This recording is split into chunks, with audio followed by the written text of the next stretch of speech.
Hello and welcome to my channel. My name is Dominique and today I'm going to be talking about free birth again and is it legal? Is free birth legal? And my story, my free birth story.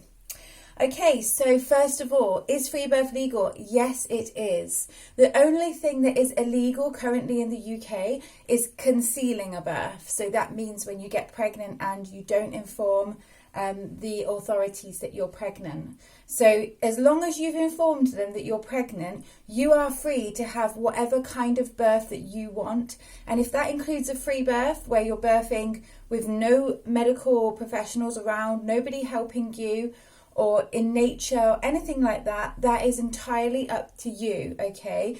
A lot of midwives are a little bit nervous about free birth, and the reason for that is because they are afraid that something's going to go wrong, because they're constantly told that birth is something which is inherently dangerous.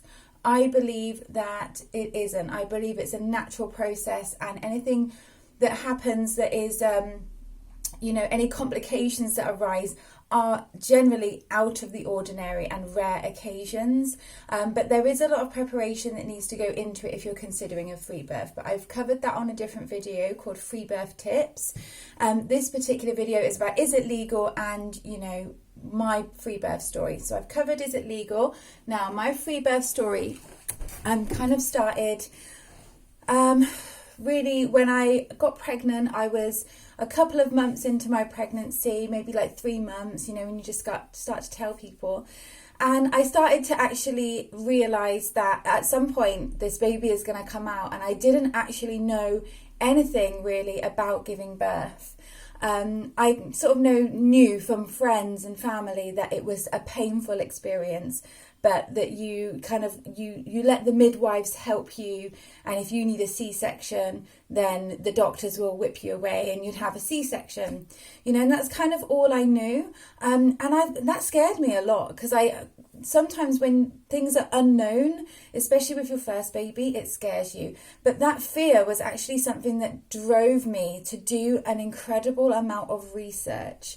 And when I started researching the anatomy, birthing strategies, tips, midwives like Ina May Gaskin, who has a huge amount of information, and also just kind of started to realise that actually this can be a very beautiful and sacred act, and it really is down to you whether or not you want to put in that kind of preparation. Yes, like I say, complications can arise, but if you control the things that you can out of your birth, like for example, if you can control your environment, if you control your own emotions, if you really kind of delve deep into your fears about birth, and if you do absolutely everything that you can to make it the most perfect birth, and a complication arises, then there's nothing you can do about it. At least you've tried your best. And I think for me, that's kind of what I wanted to do. I wanted to try my absolute best to have the best birth that I could. And so that's what I did. I did all of my preparation, and I won't go into everything that I did. But yeah, what happened really was I was exactly a week after my due date, and I'll do another video about due dates and how they're completely inaccurate, especially in the UK. So I was like 41 weeks, and it was I think it was like 1:20 in the morning, and my waters broke. I was in bed, and to be honest, I didn't get any strong, contractions for the first 4 hours. I mean, I was getting almost like period pain type contractions really, and I didn't realize how far along I was.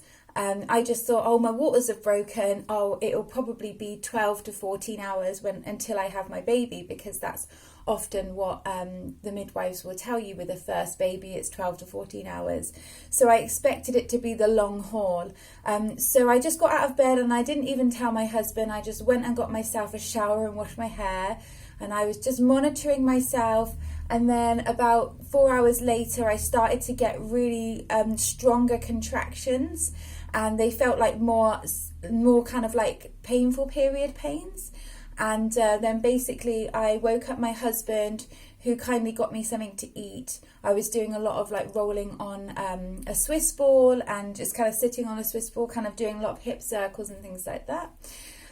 And so I believe that's when I entered into active labour, because that was when my body was like, okay, yeah, it's go time. We had a water pool in my bedroom, which my husband filled up at my request.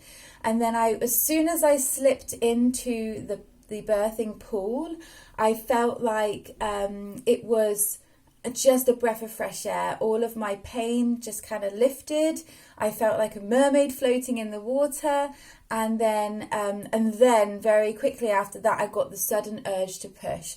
Now, through all my research, I knew that I wasn't meant to force, but just let those kind of contractions happen. Let your body do the fetal ejection reflex, which I did. And it went very successfully. Basically, I started crowning within, I would say, like an hour. And then my baby was just, I asked my husband to get in the pool because I wanted him to catch the baby in the pool. But actually, my husband was behind me and I was, leaning over the side of the pool. And I was expecting the baby to kind of pop out of the bag, but he didn't. It's almost like my body kind of arched back just as he was being born. And he popped up kind of like in front of me. Well, I say popped up, he actually started floating to the bottom of the pool. I locked eyes with him and I just scooped him up.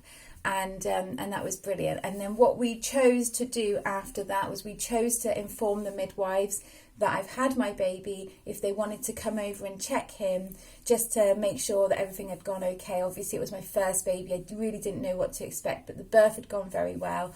Midwives came over and checked me over, which was very nice, just to make sure that I was okay. I had some tearing. I had, I think, a 2nd degree tear. I didn't feel it happen at all, so I didn't really realise. I refused stitches and I've healed absolutely beautifully. So a really, really successful free birth. I'm very, very proud of myself. And I hope that my story can inspire, anybody who's thinking about having a free birth to really look into it. And I'm going to be posting up some more free birth videos soon. Thank you very much, guys. And just remember, there are no accidents. Thank you.